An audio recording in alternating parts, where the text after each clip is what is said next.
বিসমিল্লাহির রহমানির রহিম। হে সমস্ত জগতবাসী, আজ আমি মোহাম্মদ শামীম আলী আপনাদের সামনে যে আলোচনাটি নিয়ে আসলাম, অবশ্যই মন দিয়ে খেয়াল দিয়ে শুনবেন। এই কথাগুলো আমাদের প্রত্যেকটা মানুষেরই দরকার। তো আজকের আলোচনা হবে সূরা কদরের ফজিলত ও আমল। এই আমল সম্পর্কে আমরা যদি জানতে পারি, ইহকাল পরকালে আমরা ধন্য হব ইনশাআল্লাহ।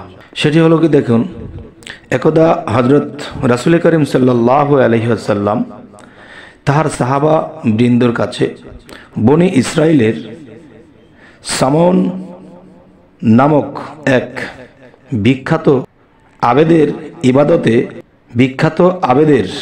ইবাদতের বিষয় বর্ণনা করিতেছিলেন। ওই আবেদের ইবাদতের কোনো সীমা ছিল না। দীর্ঘ 1000 বৎসর কাল দিবানিশি সামভাবে তিনি ইবাদতে লিপ্ত ছিলেন।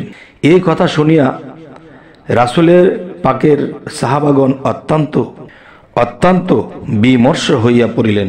তাহারা বলিয়া উঠিলেন, তবে আমাদের তো বড়ই দুর্ভাগ্য, আমাদের অত দীর্ঘ আয়ু অদৃষ্ট হইবে না, আর আমরা ওইরূপ ইবাদত করিতে পারিব না। এই কথায় নবী করিম সাল্লাল্লাহু আলাইহি সাল্লাম ও চিন্তায় পড়িলেন। সাহাবীদেরকে এবং সাহাবাদেরকে কোনো উত্তর দিতে পারছেন না। আল্লাহ তাআলা তাহার প্রিয় নবীকে সান্ত্বনা ও আশ্বাস দান করিয়া সূরা অবতীর্ণ করিলেন। একটি সূরা অবতীর্ণ করেন। এই সূরাটি মুহাম্মদীর সাল্লাল্লাহু আলাইহি সাল্লাম এর জন্য একটি পরম সুসংবাদ ও আশ্বাস বাণী বাহক বলিয়া ইহা উম্মতের জন্য বাস্তবিক পক্ষে একটি অমূল্য সম্পদ। বিভিন্ন পার্থিব ব্যাপারে এই সূরাটি ফজিলত অতুলনীয়। 1 নাম্বার, নিয়মিত কেহ এই সূরাটি পাঠ করিলে তাহার মুখ হইতে মিথ্যা কথা বাহির হওয়ার একেবারেই বন্ধ হয়ে যাবে। মিথ্যা কথা সে বলতেই পারবে না। এবার আসি 2 নম্বর কথা। শুক্রবার দিন এই সূরাটি 1000 বার পাঠ করিলে হযরত নবী করিম সাল্লাল্লাহু আলাইহি সাল্লামকে স্বপ্নে দেখার অদৃষ্ট হইবে। 3 নাম্বার, নদীর তীরে উপস্থিত হইয়া নদী পার হইবার কোনো ব্যবস্থা না থাকিলে মনে মনে এই সূরাটি পড়িলে আল্লাহ তাআলা নদী পার হইবার জন্য যে কোনো একটা ব্যবস্থা করিয়া দেন। সুবহানাল্লাহ, আলহামদুলিল্লাহ। প্রত্যহ মাগরিবের বাদে নিয়মিত রূপে কয়েকবার এই অত্র সূরাটি পাঠ করিলে শত্রু মিত্র হয়ে যাবে, শত্রু আপনার বন্ধু হয়ে যাবে, সকলের নিকট সম্মান লাভ হয়ে যায়। এখন যে কথাটি আপনাদেরকে বলবো সেটি হলো, 4 নাম্বার কথাটি হলো,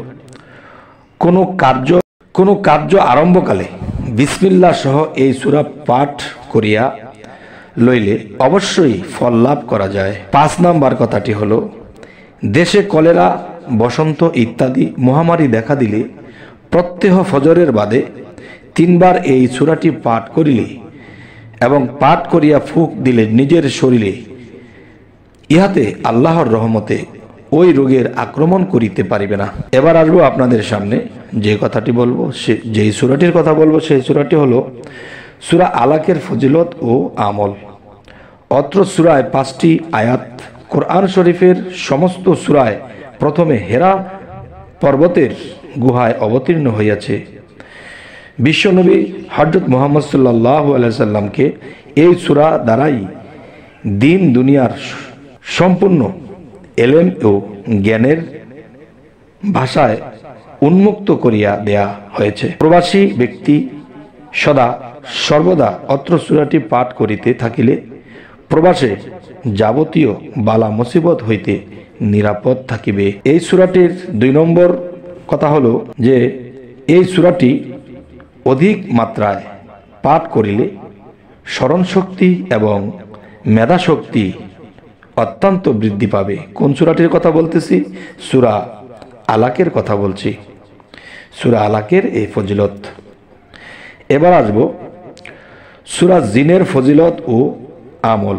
একটি ফজিলত হলো, অত্র সূরাটি শস্য ক্ষেতের উপর ফুঁক দিলে সূরাটি পাঠ করিয়া একটা শস্য ক্ষেত, যে কোনো ফলের ক্ষেত বা যে কোনো বাগানে এর উপরে ফুঁক দিলে পড়িয়া উহা পশু পক্ষী এবং বিনষ্টকারী কীট পতঙ্গের অনিষ্ট হইতে হেফাজত থাকে।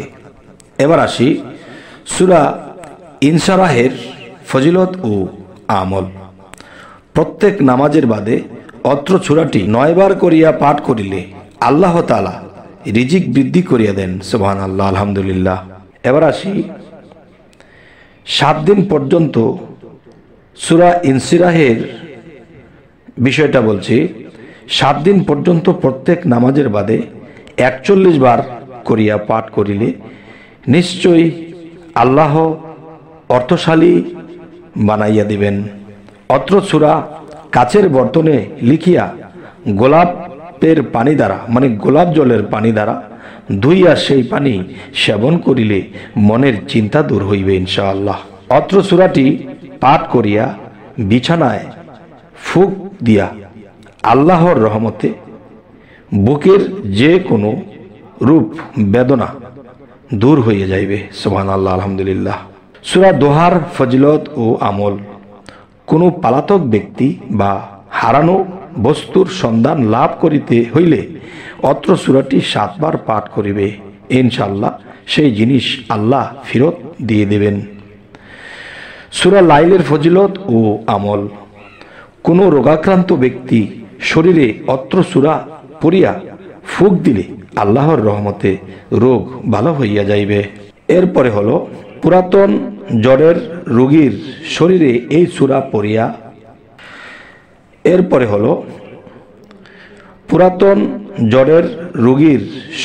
এই সূরা পড়িয়া ঝাড়িয়া দিলে জ্বর ভালো হইয়া যাইবে। সূরা শামসের ফজিলত ও আমল। ফিট পড়া বা মৃগী কিংবা অন্য কোনো রোগে অচৈতন্য ব্যক্তির কানে অত্র সূরাটি পড়িয়া ফুঁক দিলে আল্লাহর রহমতে রোগ ভালো হইয়া যাবে এবং চেতন শক্তি লাভ করবে এবং আরোগ্য প্রাপ্ত হবে। আলহামদুলিল্লাহ। ইহা পানির উপরে পড়িয়া ফুঁক দিলে উক্ত পানি জ্বরের রোগীকে পান করাইলে জ্বর ত্যাগ করিবে এবং তিনি সুস্থ হইয়া যাইবে ইনশাআল্লাহ। তবে আমাদের এই আলোচনা আপনাদের কেমন লাগে জানি না, তবে আল্লাহর কোরআনের যে সূরার মাধ্যমে আল্লাহ আমাদেরকে কত রোগ থেকে মুক্ত হওয়ার তৌফিক রেখেছে, কিন্তু আমরা তা বুঝি না, করি না। অবশ্যই আমাদের করা উচিত। তবে হে সমস্ত জগতবাসী, আজকে প্রায় কয়েকটি সূরার বিষয়ে ছোট ছোট করে বললাম। অবশ্যই আপনারা এইগুলো যদি মানতে পারেন তো আল্লাহর রহমত আমাদের দুনিয়া ও আখিরাতের রাস্তা ক্লিয়ার হবে। দুনিয়াতে যদি আমরা একটু সুখ স্বাচ্ছন্দ্য না থাকি, শুধু বিপদের উপরে বিপদেই থাকি, তখন কিন্তু আমরা আল্লাহর ইবাদতে অগ্রসর হতে পারি না। বিভিন্ন টেনশন থাকলে কিন্তু আল্লাহর নামের মধ্যে ডোবা যায় না। তাই বলবো, হে সমস্ত জগতবাসী, আমরা কোরআনের এই সূরাগুলো পাঠ করব। এই নিয়মগুলো বারবার শুনে অবশ্যই মনে রাখবেন এবং সূরার কথাগুলো টুকে রাখবেন, যাতে করে পকেটে রাখলেও সেই সূরা কোন কোন টাইমে কয়বার করে পড়লে কি হয় তা আমরা অবশ্যই বারবার শুনবো। এবং আমাদের এই চ্যানেলটি যদি আপনাদের ভালো লাগে তো অবশ্যই সাবস্ক্রাইব করে রাখুন। পরবর্তীতে আমরা অন্য আলোচনা নিয়ে আসব। সকলেই ভালো থাকবেন। আল্লাহ হাফিজ।